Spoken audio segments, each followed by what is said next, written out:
Hi, I'm going to do a video on dehydrating, storage of dehydrated food, and cooking of dehydrated food. First I'm going to start off with the dehydrator that you need to have, or one similar to it. And what I have right here is the Excalibur, and I like this dehydrator because it has the fan in the back. That way the air flows across the trays rather than from the top or the bottom where the air flows up. So this is actually a better process when it flows across this way. I like this brand because it's very easy to use.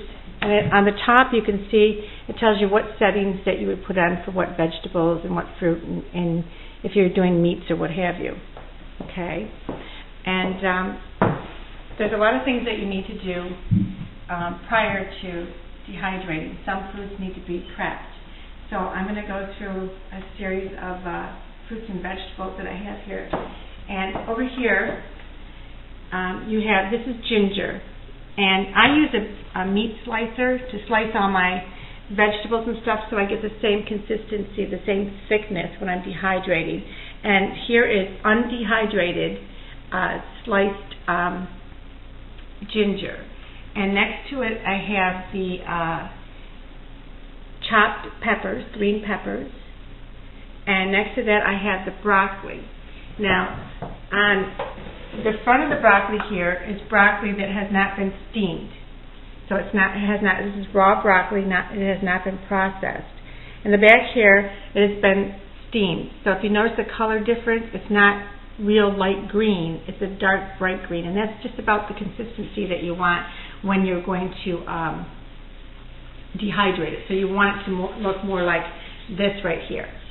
Okay, and over here what you have, these are my sliced potatoes. I slice them first and then I steam them, or actually boil them at a very low boil so they don't fall apart. And the reason you need to process your potatoes prior to dehydrating them, because if you don't, they'll turn black and they're going to look like that. So the way you pre-treat them is, here I have carrots and broccoli, and I'm going to dump those on ice. Those have been pre-treated, so they've been blanched. So you need to blanch those on the ice and stop the process there. And then I'm going to take the potatoes, I'm going to do the same thing with them. I'm going to steam them. And I'm not going to steam them all the way through where they're mushy. I'm going to make them so they're somewhat crisp. I just want to lock the enzymes in so that the starches stay. Okay. So what you do is you will steam these until they're somewhat soft but not mushy. After the process, if you notice, they're going to be like this, translucent, like this. And that's a good potato. Now this is a yellow potato right here. And that potato, even though it looks real yellow, when you cook it, it will turn back to the original color. Same thing with cauliflower. Cauliflower, when you process it, will turn, after you dehydrate it, will turn like a brown. But not to worry, because once you cook it again, it's going to turn white again. All right, here I have the chopped potatoes. Now, this is something you'd use if you're going to do home fries or what have you. You would use a chopped potato. Okay, and then over here we have, this is your sweet potato. That also has to be processed in order to lock in the enzymes and the starches. So here you have what it would look like, the consistency before you dehydrate it. So it's going to look like this. Okay, it's going to be flexible, and you can put it on the tray and it will dry out.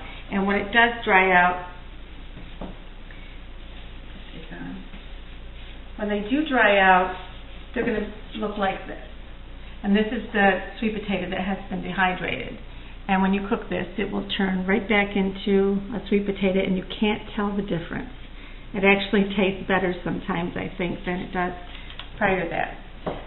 Here we have lemons. And the lemons, like I said, I use a meat slicer, so the consistency all looks the same, and it's a lot faster that way too. And you don't have to worry about cutting your fingers as often. And next to it I have oranges. There's no processing involved in this one. You would just put this on the dehydrator tray and dehydrate that. You have your tomatoes here, no processing needed, just slice it and put it on the tray. You have your zucchini and your summer squash. Now the summer squash, you might want to steam it just for a few minutes, just so that the skin on the outside becomes more tender, so that when you do rehydrate it, it's not tough. But the zucchini, I don't process that. And if you're going to chop up your zucchini, like put it in a food processor and chop it up real small and dehydrate it, that way you can put it in a jar and use it that way for zucchini bread. So I would chop it prior to the dehydrating, and then I would smooth it out on the tray. Here we have carrots. These carrots on the front are raw. These carrots in the back have been steamed. Not in water, just steamed. And what I'm going to do is, what you do with this is you would steam it. And these are baby carrots, and I purchased these on sale for 99 cents a pound, and that's pretty cheap. I like the baby carrots because they're tender. Now, I chop them about like this, okay? And this is the whole one that's already been processed. Now, on the carrots, what you're going to want to do is you're going to want to spray a little lemon juice on it, because this will help keep the color so they don't turn brown and look yucky.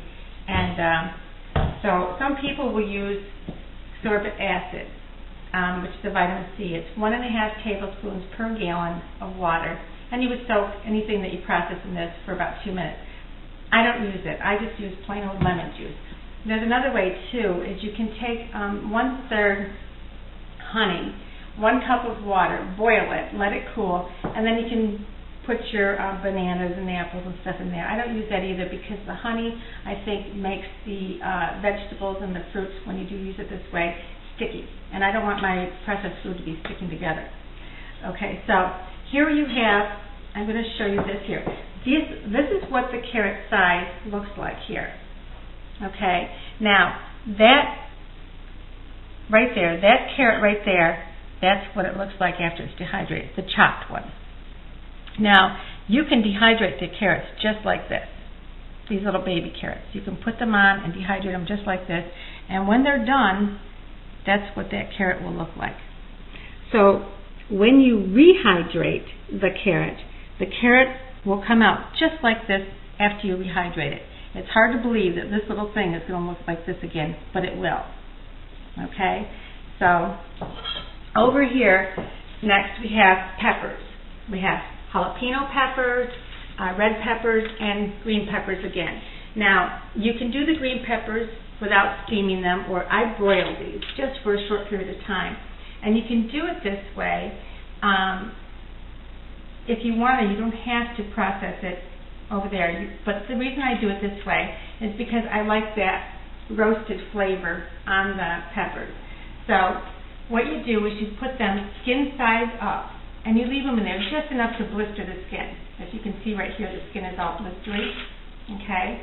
I do take a little bit of Pam, the only time I use it, and just lightly spray it prior to putting it in the oven. And I usually put it in around 400 degrees, and I leave it in there until it blisters.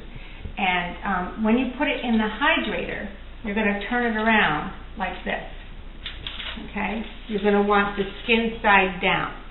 So when you put it in the oven, you're going to want the skin side up, and when you put it in the dehydrator, skin side down. Okay. Here I have spinach.